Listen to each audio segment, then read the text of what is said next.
Alright, so this is the second battle report, Demons of Chaos versus Dark Elves, 2400 points, and this is for a Bragging Rights tournament up in June, and it is ETC restricted practice. So, for those of you who don't know, Bragging Rights Team Tournament, you can check out the link here. It's a big tournament up in Boston, I believe. It's going to be 80 people, 20 teams of 4, and some big name teams you might know. Leadership 2 is going, Cobra Kai is going, and my team, Traumahawk, is going to be attending. Cobra Kai, you might know, like Lord Inquisitor, some other big players. They're from down south. Leadership 2, I know, is more out west. And then we're also from Maryland, so we're more of the southern boys. But overall, what it is it allows people to get together on a 4-man team and play Warhammer against each other.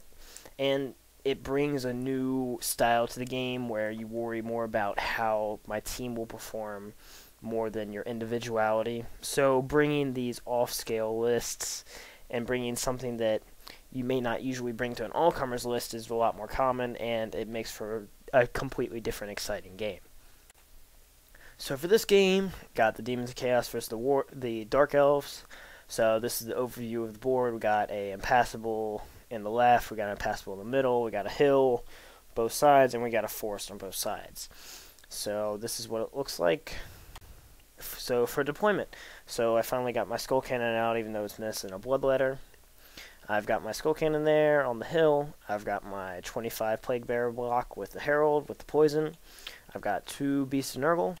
I got the BSB's unit with poison, 29 plague bearers. I have my 3 flies. I've got another 2 single beasts of Nurgle, another unit of flies in the woods, my great and clean one, and that's from an angle. So on the Dark Elf side, you got a small 10-man unit of crossbowmen. They got a 9-man unit of Cold One Riders, whatever the Saurus things are, even though they're not really Saurus. In the middle there, that's a Dark Lord, or whatever the Lord is. He's kitted out with like an Ogre Blade, 4-up ward, the 1-up armor.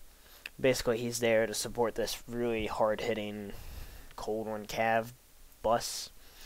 Behind there, he's got the Hydra. Right back there, his Cauldron of Blood fell over. He's putting it back together. Blurry picture, but you've got that big unit of crossbows, I think like 30 in the middle. Big unit of spears with a level 4 and a level 1. Level 4 is on Shadow. Level 1 is on Metal. He's got a little Witch Elf dart. He's got 2 units of 5 Harpies. Got another Witch Elf dart over on the corner, and he's got a Dark Lord, Pegasus, whatever this thing is. It's probably strength 6 with a great weapon. It's going to try and hunt down things. He did not take the pendant. I think it's because the ETC restriction stops him from doing so, but I don't remember why exactly. He might have the pendant somewhere else. But for deployment here, he basically was going to come after the cannon, so Dark Elves get to +1, and they go first. So he moves up like this. He's going to hunt down the cannon. The Cold One Cav moves up, and the archers over on the right shuffle forward a little bit. Everything else, I believe, stays the same. Oh, and these spearmen move up a little bit. The Witch Elves stay over in the corner. I don't know why, but I'm not sure what these Witch Elves were supposed to do. I guess they're redirectors. They are hard-hitting, and they usually get back their points, so they've got like 3-4 attacks each. Poison, Frenzy. But I guess they're little things that pick at units, and they usually return their points. So, Dark Elf's magic phase, he gets off Miasma. He reduces the movement here by 3. I stop everything else. So, Demon's movement. So, I move up like this. My cannon, I move to the other side of the hill, as you can see, because I can still shoot forward. But for ETC, you use virtual line of sight. So, hills are infinitely tall. Impassable is infinitely tall. So, technically, I can't be seen by that Pegasus guy. That's why he's positioned like this. These move up, the 2 units move up, my 1 unit's moving up real slow because it's movement 2. The beasts move up like that. Over here, so my flyers move up like this, and my beasts move up like this. I'm keeping my great unclean one in the woods to gain the -1 to hit, because even 30 archers with the eye, or whatever the reroll hit thing is, 30 archers with armor piercing, strength 3 will still do a couple wounds to me, and I don't want that to happen because he's probably going to get a stand and shoot off at the least.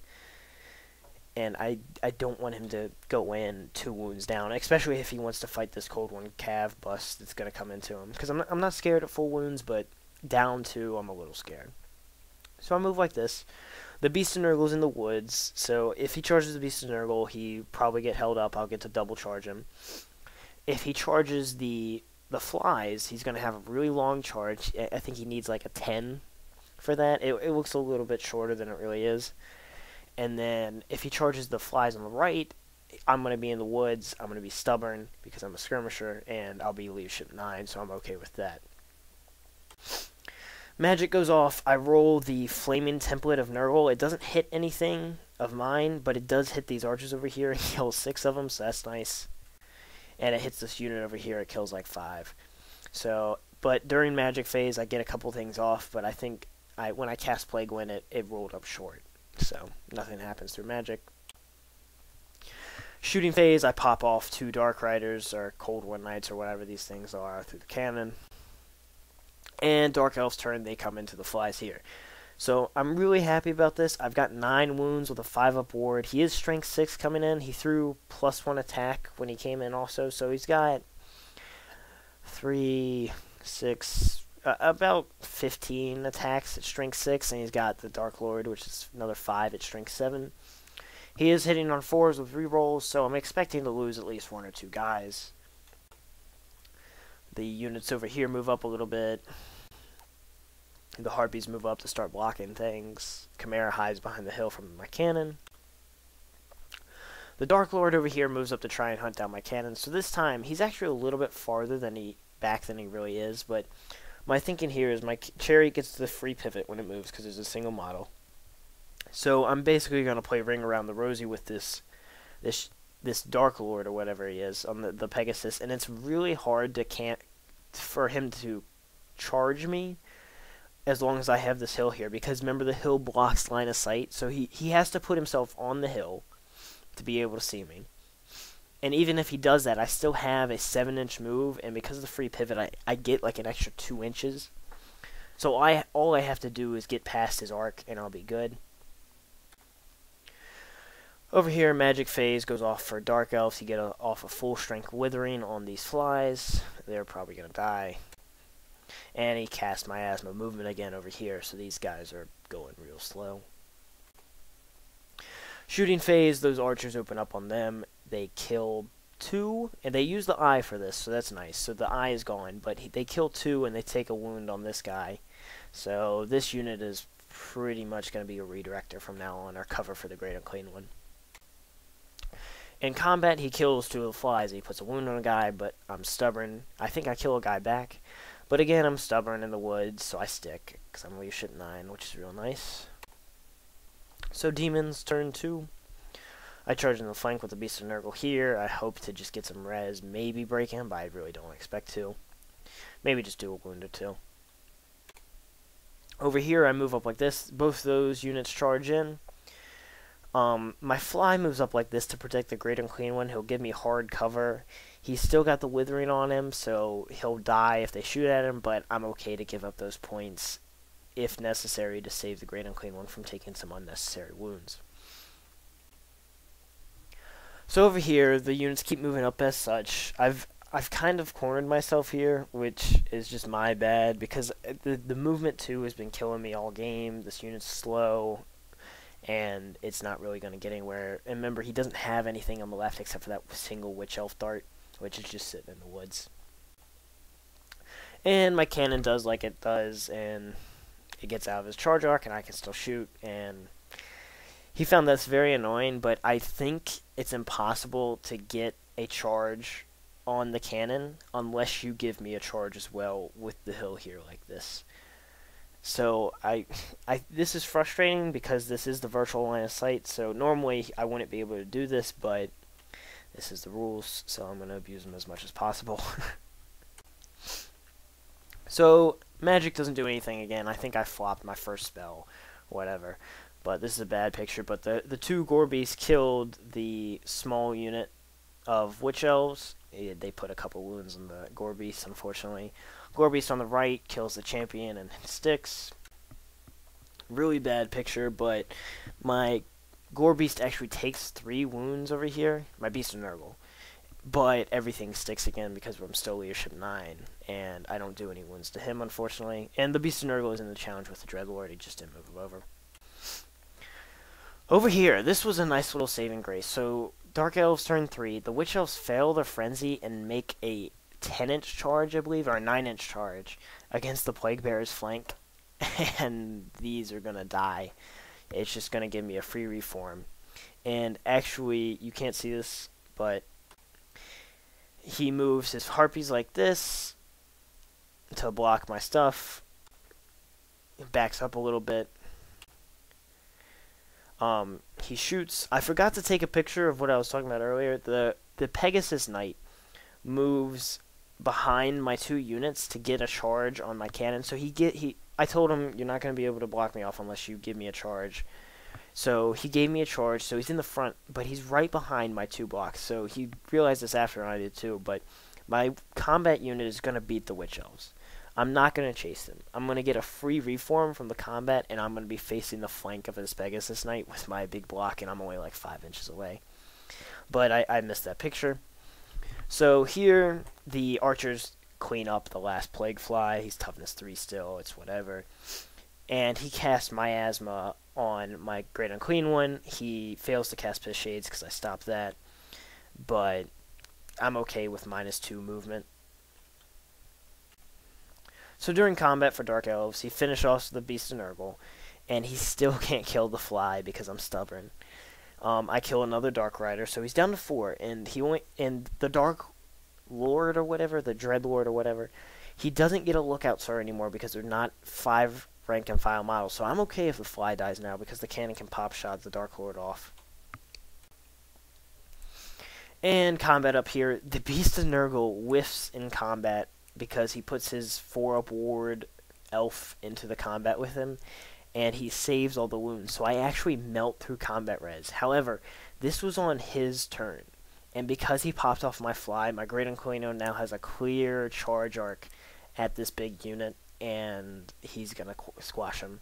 And my Beast of Nurgle also have the front charge there as well, so I can soak up the challenge with them.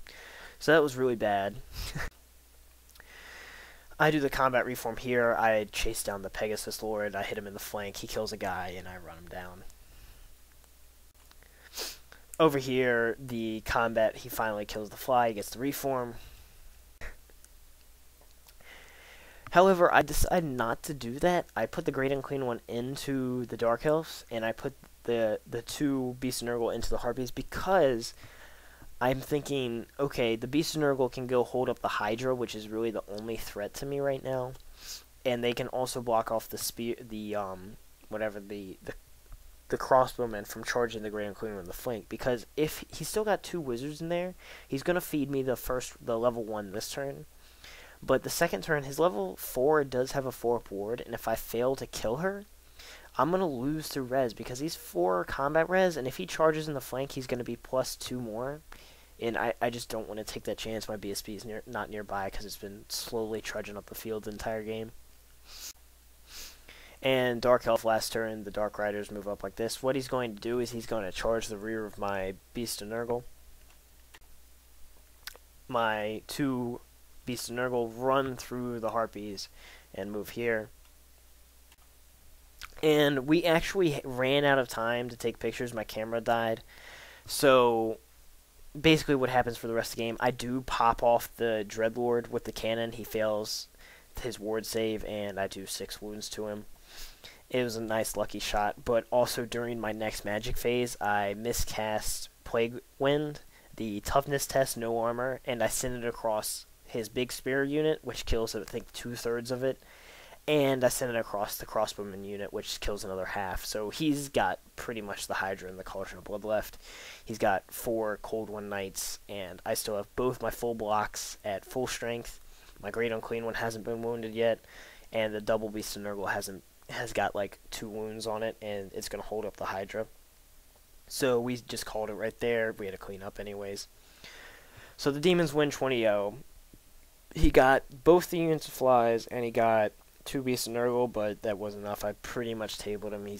We said, I'm going to clean up the crossbow, and I'm going to run down the spears, and I'm probably going to pop off the Cold One Riders with the cannon. And he's just not going to be able to get any more points from me. He might get the 2 beasts of Nurgle, but that's going to be it. And if he does so, he's going to sacrifice the Hydra. So, Toughness 3 army, huge disadvantage against Nurgle lore. Hits Toughness 3 with Rancid Visitations and Plague Wind. I don't even need to reduce the toughness with Curse of the Leper. If I do, it's just going to kill more things, because even if I roll 1, there's still Toughness 2. And the fact that I'm a level 4 in ETC, and I'm not restricted through the magic phase like a lot of other armies are, because I don't have a Dispel Scroll. I seem to get more and more powerful with the magic phases. Also, the Reign of Chaos table actually played a pivotal role in this game, killing off those crossbowmen to the side, because, hey, it's just some more chaff units and extra points add up, and with the 20-0 system, every point counts. So, the Great Unclean One, I've played for about a month now with the new Daemons. At Brawler's Bash, I went 4-1. The game I lost was because the Great Unclean One got sucked down the hole. And the only reason he did that was because I, 4-diced some stupid spell I shouldn't have. And besides that, he has not died to any unit or any army that does not have a gun line. I've died to Dwarves once, and I've died to Chaos Dwarves once. But besides that, Orcs and Goblins, High Elf Ballistas, anything that's not a Strength 9, Strength 10, and can shoot 3 or 4 things at him, they're not going to kill him. And I've yet to see a single model one-on-one kill him in close combat. He's got the Eternal Blade. I always default to the Eternal Blade, so I've got plus D3 weapon skill, initiative, attacks, and strength every turn. I start at weapon skill 6, strength 6, 5 attacks, and 4 initiative. So my weapon skill is 7 and 9, my strength 7 and 9, my attacks is 6 to 8, and my initiative's 5 to 7. Oh.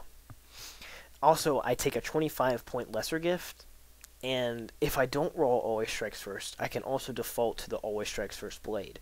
Now, in the Demon book, if any of you have it, or if you're wondering, the Eternal Blade specifically says the bearer gains D3, strength, blah, blah, blah. And so I'm allowed to wield the Always Strikes First sword and still get the benefits of the Eternal Blade. And the Great Unclean One is easily, hands down, the best Greater Demon to do this for, because I'm the only one that benefits from all 3, besides the Lord of Change, which you're probably not going to put in a close combat anyways, as you want him more sitting back, giving the leadership to those ancient units and casting metal magic. So I have yet to see a real answer for the Great Unclean One besides a gunline army.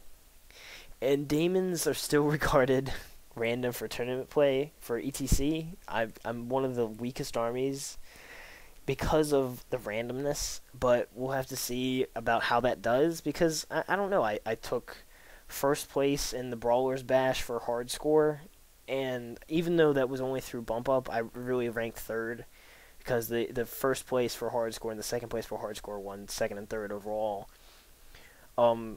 I think Demons with the Great Unclean One, the Double Flies, the Beast of Nurgle, and the Poison units are a real threat to a lot of armies, and I don't see any answers for them. Warriors of Chaos, the Demon Prince is really the only answer for the Great Unclean One, and if I roll a 3 on my Eternal Blade, I can easily wipe him out.